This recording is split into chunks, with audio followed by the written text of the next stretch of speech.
So today we're going to work a little bit more with these rational equations, and we're going to start talking about how we can actually add, subtract, as well as work with complex fractions. So we're going to look at example 1, and we're going to kind of go from an easier concept to a little bit more of an in-depth concept. So let's look at example 1. We're going to talk about adding and subtracting with like denominators. And before we get started, I just want to remind you of what or how we actually add and subtract fractions. The first is, if I had something like 2/3 plus 1/3. If I have the same denominator, remind yourself that if you have the same denominator, whether you're adding or subtracting, you add or subtract across your numerator. So in this case, you would get 3 over, and then you would keep the same denominator. Once you get that answer, you can then reduce if you can. So 3 over 3 obviously is equal to 1. The same thing would be true as if I was subtracting them. 2/3 minus 1/3 would give me 2 minus 1, which would be 1/3, and that would be my final answer.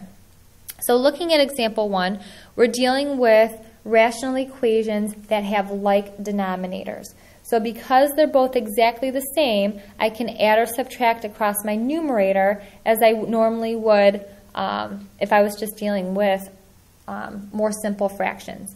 So in this case, 4 plus 5 gives me 9 over, and I keep my same denominator, which is 3x.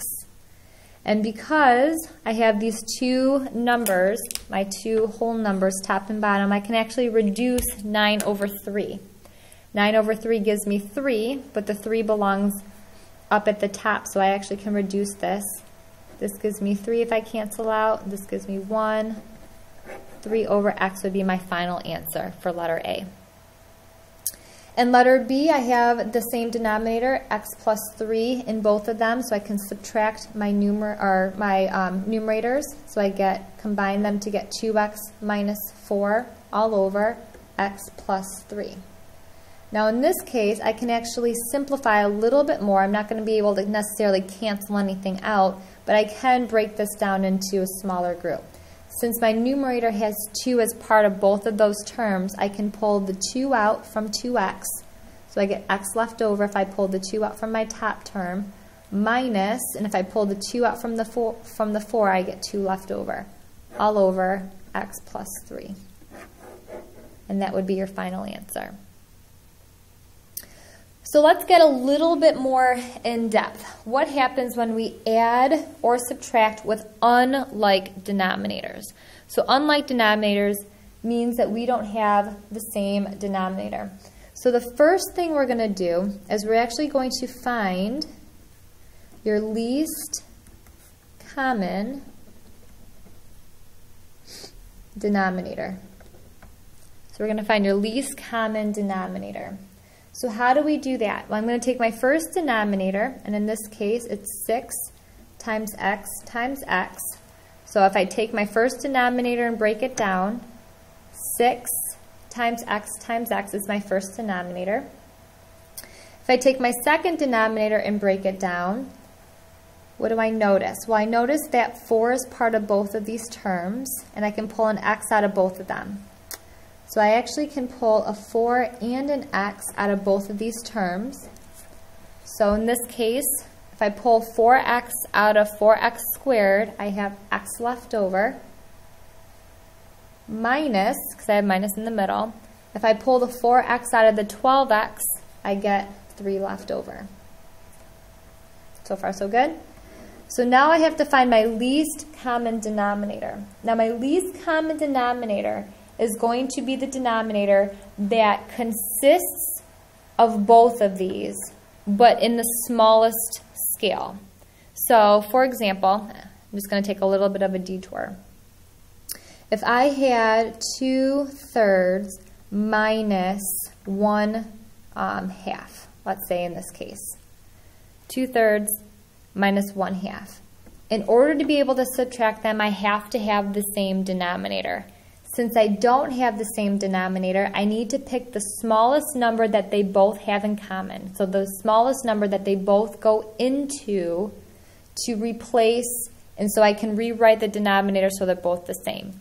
So since 3 goes into 6, 2 goes into 6, 6 is going to become my new denominator.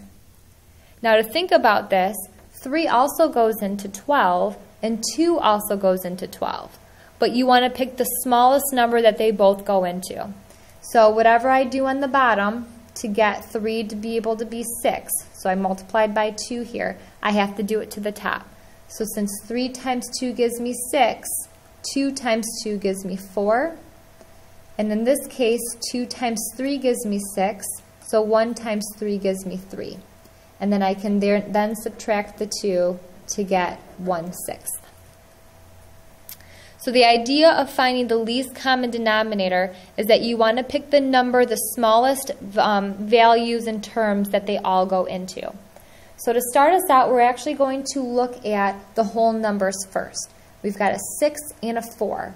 What number do both 6 and 4 go into, but on a smaller scale, like the smallest number they both go into?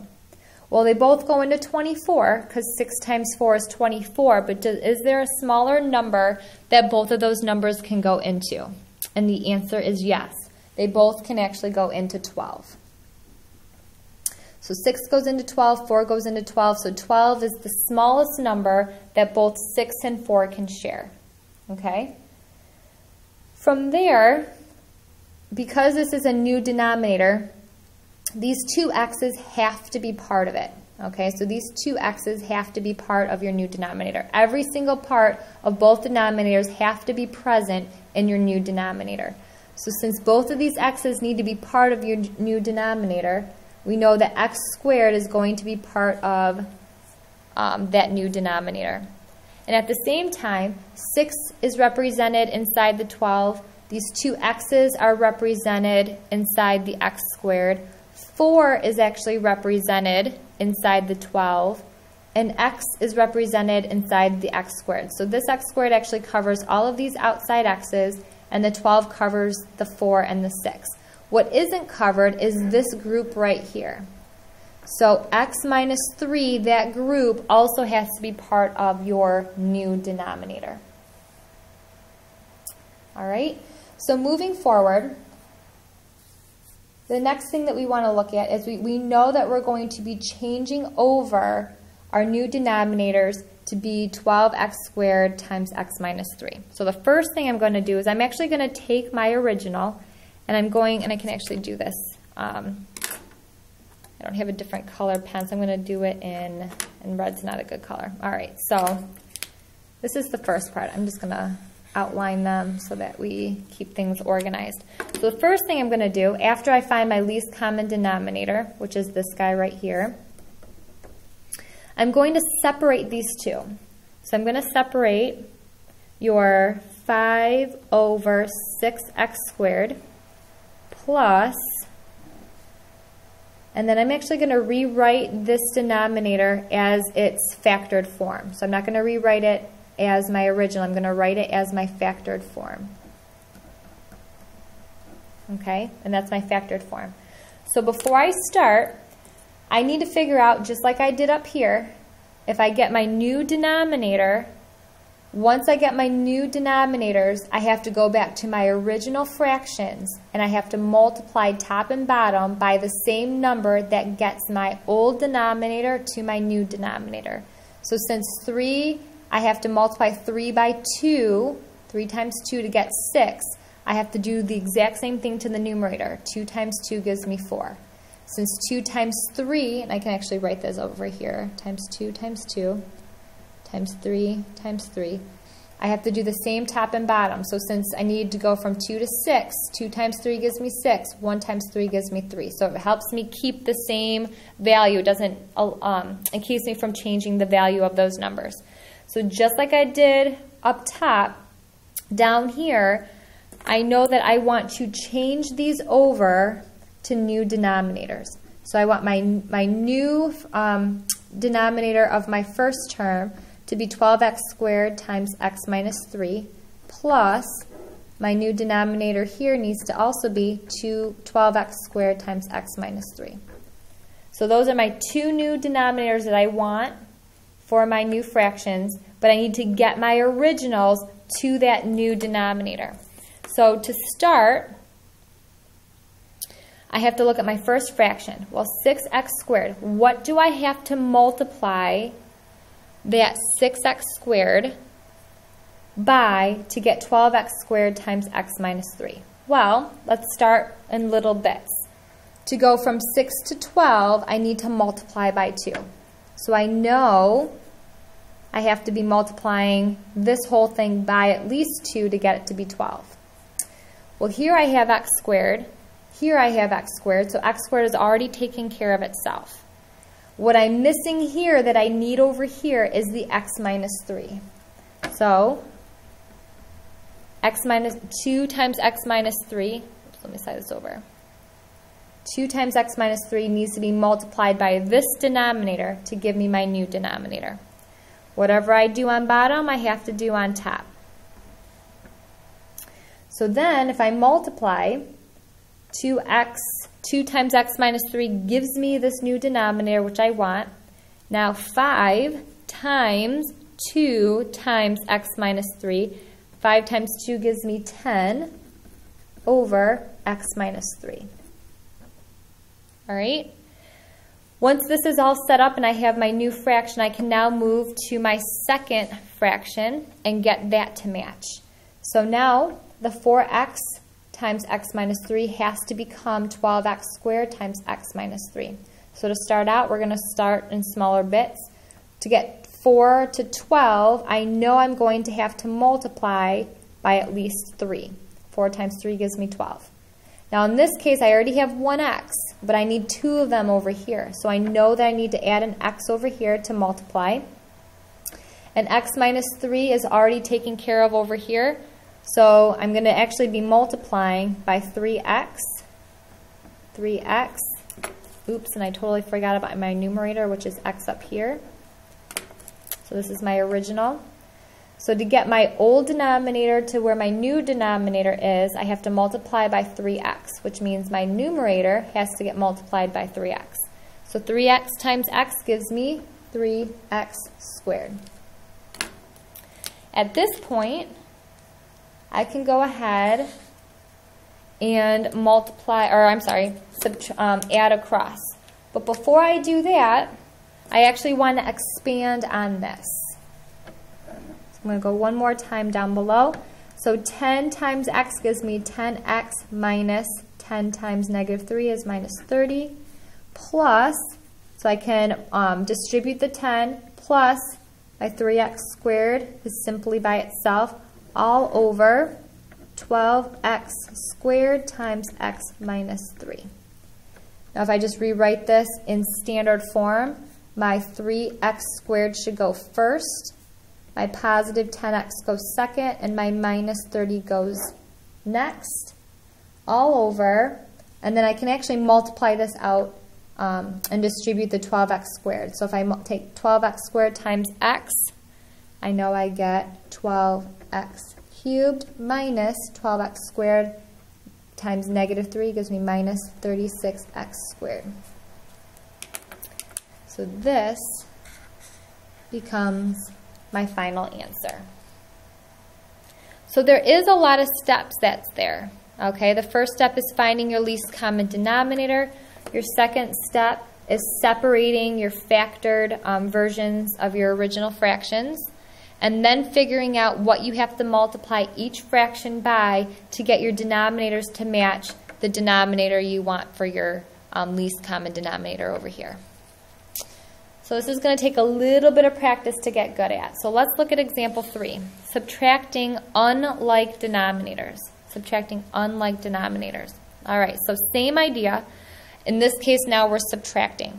So the first thing I will need to do is I want to find my least common denominator, and we'll call that your LCD, all right, just to save some room. So to find my least common denominator, the first thing I need to do is I need to factor both of my denominators into their groups. So x squared plus 4x plus 4, if I factor it, I get x plus 2 times x plus 2. And if I factor x squared minus 4, I get x plus 2 times x minus 2. Now, if you don't know that those are the factored forms from my original denominators, you're going to want to make sure you come talk to me so we can talk a little bit more in depth as to how I go from this step to the next step. That's something that we should already know from Algebra 1 and first semester of Algebra 2.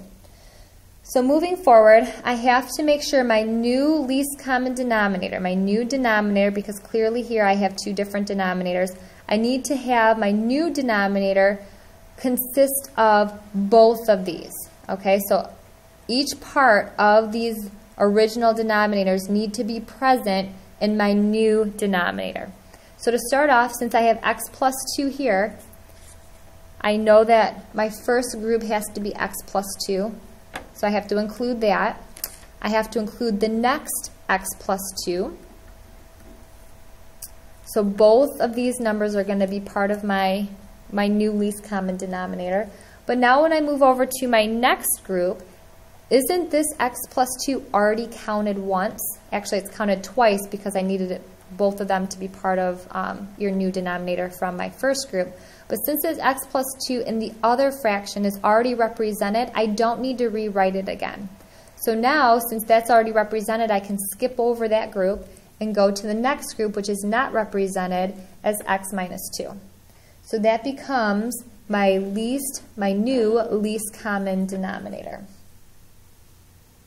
So moving forward, down below, I'm going to take both of these groups and I'm going to write them with a little space in between. And I'm going to write them as its factored form in my denominators. Minus 2 over x plus 2, x minus 2. And again, I want it equal, and I'm going to write these a little bit smaller. Actually, I kind of messed that up. I'm going to actually write that a little bit below because I'm running out of room. So I need these two to equal this LCD as my new denominator. So this is my new denominator, x plus 2, x plus 2, x minus 2, minus x plus 2, x plus 2, x minus 2. So those are your new denominators you want to make these originals part of. All right, so we need to change them. So in order to change this top fraction, this new denominator to be this denominator, we have to figure out what's missing. So to figure out what's missing, we have to just look. So x plus 2, that's counted. This x plus 2, that's counted. So this top one is missing an x minus 2. So x minus 2, top and bottom, needs to get multiplied. Moving over to the right, this x plus 2 is represented. This x minus 2 is represented, but not this middle guy. So we actually have to multiply top and bottom by x plus 2, the piece that we're missing. And when we do that, I actually get these two groups. I get x minus 2 times x plus 1 minus 2 times x plus 2.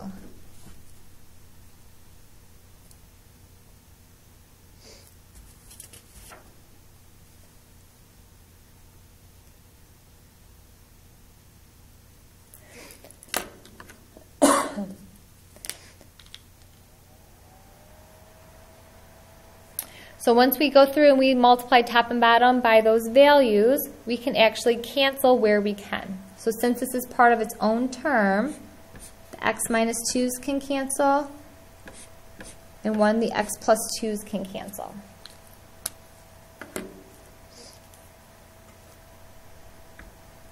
So if I combine what I have, I get x plus 1 minus 2 all over